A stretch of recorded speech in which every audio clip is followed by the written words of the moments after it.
एक संत महात्मा श्यामदास जी रात्रि के समय में श्री राम नाम का अजपा जाप करते हुए अपनी मस्ती में चले जा रहे थे। जाप करते हुए वे एक गहन जंगल से गुजर रहे थे। विरक्त होने के कारण वे महात्मा बार बार देशाटन करते रहते थे। वे किसी एक स्थान में अधिक समय नहीं रहते थे। वे ईश्वर नाम प्रेमी थे, इसलिए दिन रात उनके मुख से राम नाम जप चलता रहता था। स्वयं राम नाम का अजपा जाप करते तथा औरों को भी उसी मार्ग पर चलाते। श्यामदास जी गहन जंगल में मार्ग भूल गए थे, पर अपनी मस्ती में चले जा रहे थे कि जहां राम ले चले वहां दूर अंधेरे के बीच में बहुत सी दीपमालाएं प्रकाशित थी। महात्मा जी उसी दिशा की ओर चलने लगे। निकट पहुंचते ही देखा कि वट वृक्ष के पास अनेक प्रकार के वाद्य यंत्र बज रहे हैं। नाच गान और शराब की महफिल जमी है। कई स्त्री पुरुष साथ में नाचते कूदते हंसते तथा औरों को हंसा रहे हैं। उन्हें महसूस हुआ कि वे मनुष्य नहीं प्रेतात्मा है।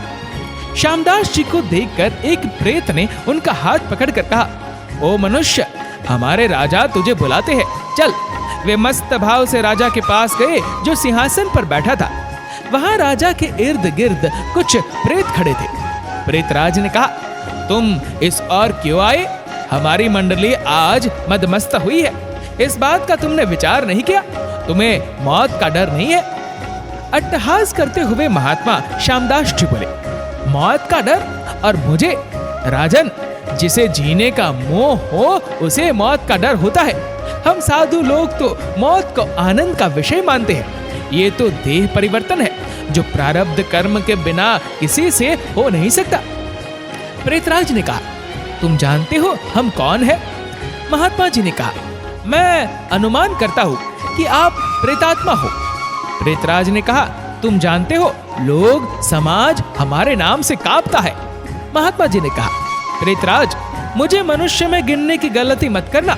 हम जिंदा दिखते हुए भी जीने की इच्छा से रहित मृत तुल्य है। यदि जिंदा मानो तो भी आप हमें मार नहीं सकते। जीवन मरण कर्माधीन है। मैं एक प्रश्न पूछ सकता हूँ? महात्मा की निर्भयता देखकर प्रेतों के राजा को आश्चर्य हुआ कि प्रेत का नाम सुनते ही मर जाने वाले मनुष्यों में एक इतनी निर्भयता से बात कर रहा है। सचमुच ऐसे मनुष्य से बात करने में कोई हरकत नहीं। प्रेतराज बोला, पूछो क्या प्रश्न है? महात्मा जी ने कहा, प्रेतराज, आज यहाँ आनंदोत्सव क्यों मनाया जा रहा है? प्रेतराज ने कहा, मेरी इकलौती कन्या योग्य पति न मिलने के कारण अब तक कुंवारी है, लेकिन अब योग्य जमाई मिलने की संभावना है।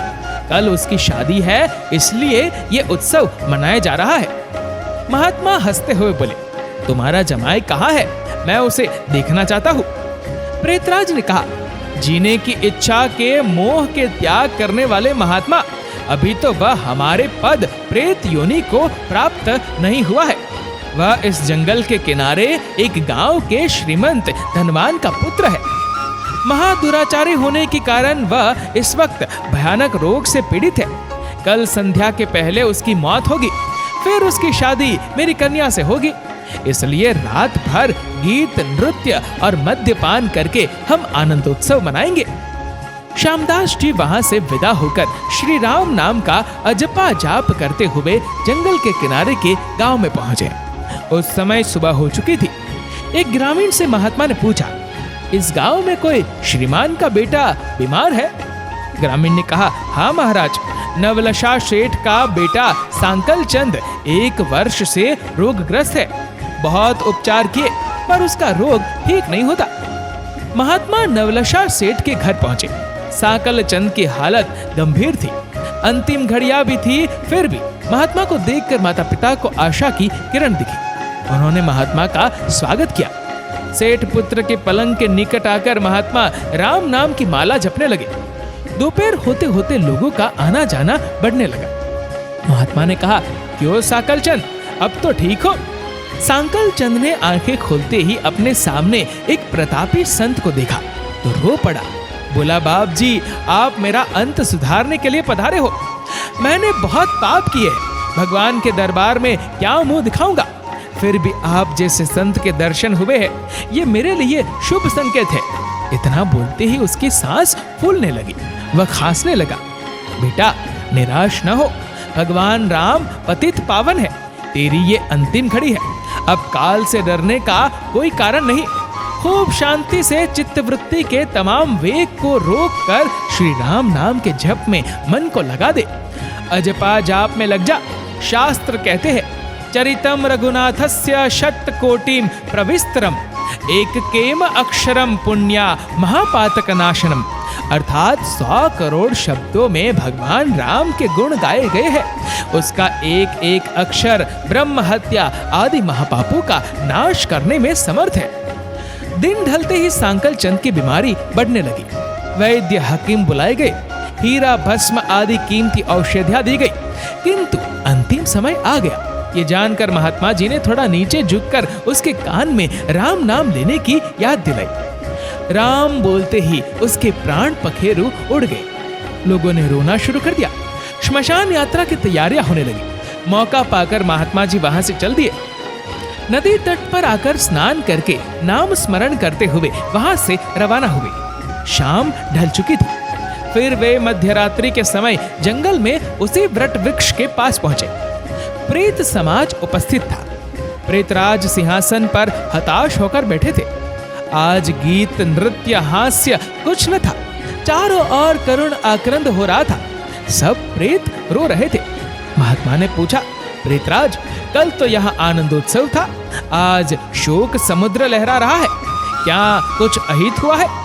प्रेतराज ने कहा, हाँ भाई, इसीलिए रो रहे हैं। हमारा सत्यानाश हो गया। मेरी बेटी की आज शादी होने वाली थी, अब वह कुंवारी रह जाएगी। महात्मा ने कहा, प्रेतराज तुम्हारा जमाई तो आज मर गया है, फिर तुम्हारी बेटी कुंवारी क्यों रही? प्रेतराज ने चिढ़कर कहा, तेरे पाप से मैं ही मूर्ख हूं कि मैंने कल तुझे सब बता दिया। तूने हमारा सत्यानाश कर दिया। महात्मा ने नम्र भाव से कहा, मैंने आपका अहित किया ये मुझे समझ में नहीं आता, क्षमा करना। मुझे मेरी भूल बताओगे तो मैं दोबारा नहीं करूंगा। प्रेतराज ने जलते हृदय से कहा, यहाँ से जाकर तूने मरने वाले को नाम स्मरण का मार्ग बताया और अंत समय भी राम नाम कहलवाया। इससे उसका उद्धार हो गया और मेरी बेटी कुंवारी रह गई। महात्मा जी ने कहा, क्या सिर्फ एक बार नाम जप लेने से वह प्रेत योनि से छूट गया? आप सच कहते हो? प्रेतराज ने कहा, हाँ भाई, जो मनुष्य राम नाम जप करता है वह राम नाम जप के प्रताप से कभी हमारी योनि को प्राप्त नहीं होता। भगवान नाम जप में नरकोद्धारिणी शक्ति है। प्रेत के द्वारा राम नाम का यह प्रताप सुनकर महात्मा जी प्रेमाश्रु बहाते हुए भाव समाधि में लीन हो गए। उनकी आंखें खुली तब वहां प्रेत समाज नहीं था। बाल सूर्य की सुनहरी किरणें वट वृक्ष को शोभायमान कर रही थी। जय श्री सीताराम जी, जय श्री राम भक्त हनुमान जी।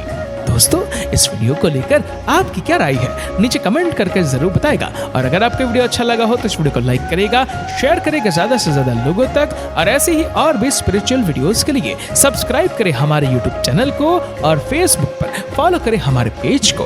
धन्यवाद।